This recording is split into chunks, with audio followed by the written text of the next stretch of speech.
Welcome back to Charlie's Survival. I don't care what sets it off, a cyber attack that scrambles hospital computers, a storm that turns high streets into rivers, mass protests that spill over after dark, rolling blackouts that never roll back on. Whatever the trigger, the outcome is still the same. Nobody is coming to save you in the first 72 hours, and that's why I started preparing. This isn't about some doomsday fantasy, it's about Britain in 2025. It's about what's already happened here and what our own government now tells us to be ready for. If that feels paranoid, stick around. By the end of this video, you'll know why prepping has spiked in the UK, why I decided to do it too, and how to do it legally, calmly, and without fear.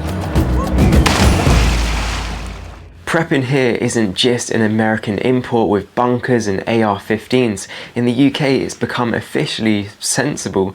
In 2024, the government launched Prepare, a public campaign telling households to keep simple emergency supplies: food, water, light, power, first aid, enough to be self-sufficient for roughly 3 days. In 2025, Whitehall updated the National Risk Register, a plain English map of the most serious risks to life and infrastructure, from storms and floods to pandemics and large-scale cyber incidents. Resilience begins at home, as ministers now like to say. The Prepare site's checklist: tinned food, water, 3 to 10 litres per person per day, batteries, torches, radios, medicines, pet and baby supplies. This is not panic buying, it's opposite. Avoid panic by prepping early.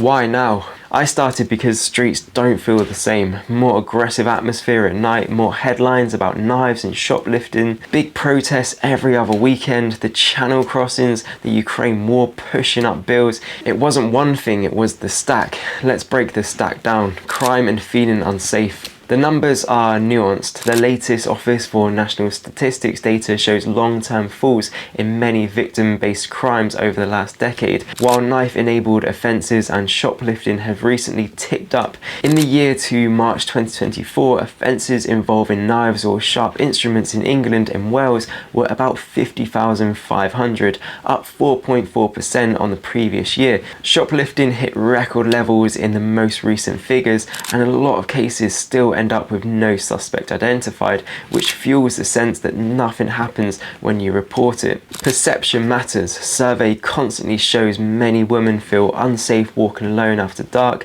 Some measures have worsened since 2018.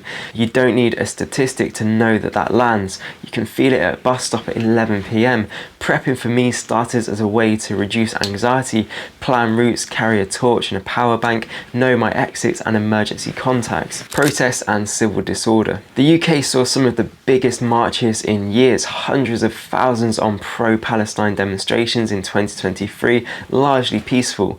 But there were also serious clashes, including far-right disorder around Armistice Day in 2023, and then in summer 2024, the worst nationwide unrest since 2011, triggered after the Southport killings and supercharged by online misinformation about the suspect's identity. Over 1,000 arrests followed. You could feel that volatility. Plans changing, trains cancelled, city centres shutting early, irregular migration and the politics of strain. Small boat crossings in the Channel spiked to record highs in 2022, decreased in 2023 and then rose again in 2024, with headlines saying that over 1,000 people crossed in one day. Meanwhile, the use of hotels for asylum accommodation drew national attention for cost and fairness. These are complex systems: border control, asylum processing, housing, and when they crack, communities feel it. Preparation at household level is a way to control the controllables while policy fights play out. Energy shock, inflation, and supply glitches. Russia's invasion of Ukraine blew through European energy markets.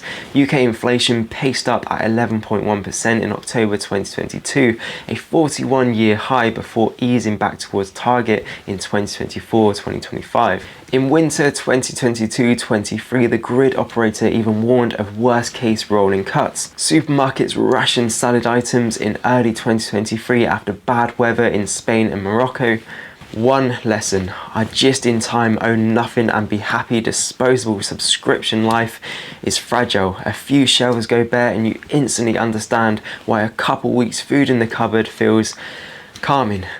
Extreme weather. You don't need to be told the climate's different, you've seen it. Storm Berber October 2023 and Storm Henk January 2024 caused lethal flooding, evacuations and days of disruption. In 2025 we've had heat alerts and hosepipe bans in parts of England again. Floods and droughts now alternate like British seasons. If you live on the wrong street, a shovel and sandbags aren't paranoia, they're normal kit. Cyber and infrastructure. In June 2024, a ransomware attack on NHS pathology provider Synovis forced mass cancellations and data theft, with knock-on effects across big London hospitals. You can't fight a cyber gang, but you can keep yourself safe by not uploading important information like your driving license or passport online. These can be easily accessed in a data leak. Keep meds in date, print critical numbers and have light in charging when systems go dark. That stack: crime anxieties, protest volatility,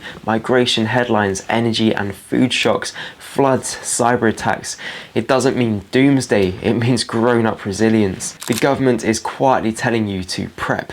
Preparecampaign.gov.uk explains risks, shows what to store and how to plan, and points you to local resilience. The National Risk Register 2025 lays out the UK's biggest hazards over the next 2 years: extreme weather, health threats, cyber attacks, disruptions to energy and water, and more. The emergency alert system now sends life-saving warnings to 4G, 5G phones, with the second national test scheduled. I've made a whole video about this that is on the channel. In short, be able to look after yourself and your household for at least 3 days. It's that simple, that modest, that powerful. UK prepping is different to the US. This is important. The UK has strict weapon laws. That shapes the culture. You'll see British prepping stories about water filters, solar power banks, first aid, camping stoves and flood barriers, not AR platforms. Retailers say interest in gear surged post-pandemic and during the energy crisis. More recently, mainstream papers has covered how prepping has gone normal here, but even items like crossbows, which some shops say flew off the shelves, sit under legal scrutiny, and the Home Office has consulted on tighter controls. What that means: UK prepping is practical, urban, community-minded. Fewer bunkers, more kettles on camping gas while the power's out. What I actually do: no drama, just systems. The 72-hour home base. I aim for 3 days without leaving the house. Water, minimum 3 litres per person per day for drinking, up to 10 litres if you want cooking and hygiene comfort. Store sealed bottles, rotate every 6 to 12 months. Food: shelf-stable tins and packets that don't require cooking. Fish, beans, fruit, UHT milk, oatcakes, porridge oats, plus a manual can opener. If you cook, a camping stove and spare gas with ventilation and safety. Light and power: head torch and wind up or battery torch, spare rechargeable batteries, a decent power bank, a small solar panel for longer outages. Information: wind up or battery radio, printed local emergency numbers and a paper map. If mobile networks wobble, you still get the emergency alerts when they're broadcasted. Health: a real first aid kit, a week of essential meds, copies of prescriptions and a plan for cold chain meds, so cool packs and refrigerators of solar panels. Documents: copies of IDs, insurance and a small stash of cash. ATMs and tills full in power cuts. If you have kids, pets or care responsibilities, adapt the kit. Formula, nappies, pet food, comfort items and bin bags for hygiene. Don't forget a way to flush if water cuts hit. Fill in a bath if warned with a bath water bob gives you 100 gallons. I've listed this in my Amazon kit list where I put everything you need for UK prepping in one place. A grab bag by the door. For evacuations, floods, fire, war when speed matters. My grab bag mirrors local resilience forum guidelines: torch, power bank, first aid, water, snacks, warm layer, meds, copies of documents, spare keys. If you live by a river, add flood barriers and a plan to move the car. Neighbourhood intel. I mapped my street's risks. Who's elderly? Who has a generator? Who's got spare camping stoves? In disasters, the tribe that matters is your postcode. And in the UK, councils and local resilience forums actively want communities to be self-helping for those first days. Feel free to join the Charlie Survival Facebook group where there is people from all over the UK. You might just find there's a prepper already in your town or even on your street. Personal safety, UK style. No cowboy stuff. The UK law on self-defense is about reasonable force. My prep is somewhat boring to a US prepper and legal. Better lighting on my walk home, keep phone charged, avoid headphones after dark, plan routes, carry a nice EDC torch, learn de-escalation, know where there's CCTV, and travel with a friend when I can. Those choices lower risk more than any fantasy loadout. What's your view on face coverings, balaclavas included in public spaces? Should they be restricted or respected as a legitimate privacy measure in a surveillance-heavy world? Comment below. Crime picture. Most marches are peaceful, a few days each year are not, and each time something happens, the unrest seems to be getting bigger and more violent. And that's all it takes to shut a city. Migration strain. Asylum-related immigration rose in 2024, hotel use proved costly, the system's under reform. Households feel the local impact even when national numbers ebb and flow. Energy and inflation. CPI peaked at 11.1% in October 2022 and later fell towards target, but the shock taught everyone how thin the buffer is. The grid warned of worst-case cuts in winter 2022-23, later outlooks improved, but the lesson stuck. Weather and water. Fatal floods from Storm Barbara and Henk, reoccurring hosepipe bans in heat waves, and water companies under strain. A reminder that taps and drains aren't guaranteed. Cyber. The Synovis ransomware attack in 2024 disrupted thousands of NHS procedures and leaked data, exactly the kind of invisible shock the risk register flags. None of these say collapse, it says friction, and friction is what prepping sandpapers down. UK prepping, who's doing it? It's not just ex-military or bushcrafters. Since the pandemic, energy shocks and the rising protest cycle, British prepping has gone mainstream enough for the Financial Times and The Guardian to write about it without the eye roll. Retailers report surges for freeze-dried food, power banks and water filters. The stereotype shifted from bunker bros to ordinary families who want backup plans. That's me, maybe that's you. Rules, not rumours. Prepping isn't about repeating scary claims, it's about sources. For crime, use the ONS and Home Office outcomes reports, not memes. For migration, use the ONS and Commons library briefings, not viral graphics. For energy and weather, use National Grid, ESO and the Met Office or BBC. For practical steps, use Prepare, the Charlie Survival Amazon kit list and your council's resilient pages. When in doubt, step away from the algorithms and towards bulletin. I used to think prepping was either political or for paranoid geeks.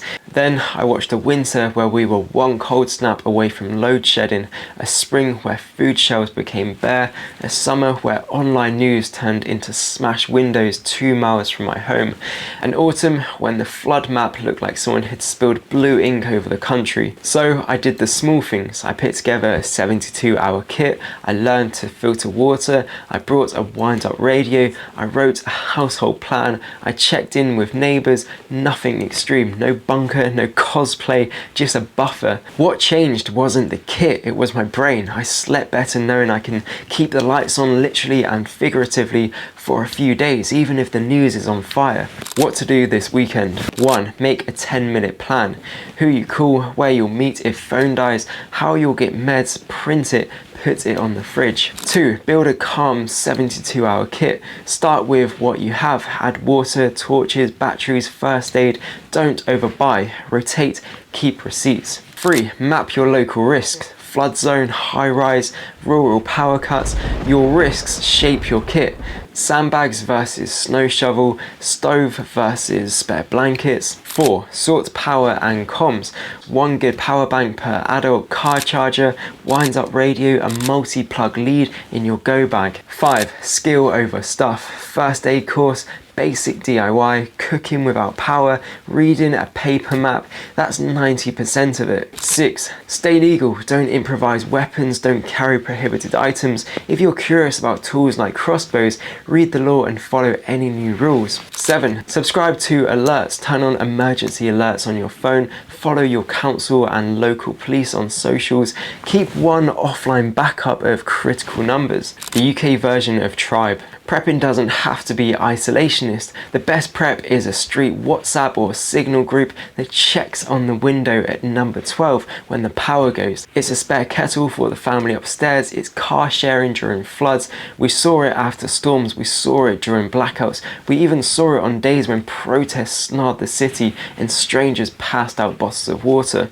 That's the Britain I want to live in. Prepping makes that easier, not harder. I started prepping because the streets felt different, because the news felt louder, but it turns out prepping turns the volume down. It's not fear, it's margin. If you want the exact items I use, it's linked below, based on the government's own guidance and local resilience forums. Take it, adapt it, and sleep better. And if you think this is alarmist, look again. The UK government is literally asking you to do it. I highly recommend watching this video next about storing water more than 3 days. Head over to Eklaws to be notified when my brand releases its very own prepper items specifically for the UK. Stay prepared, stay united, and stay wild. I'll see you in the next one.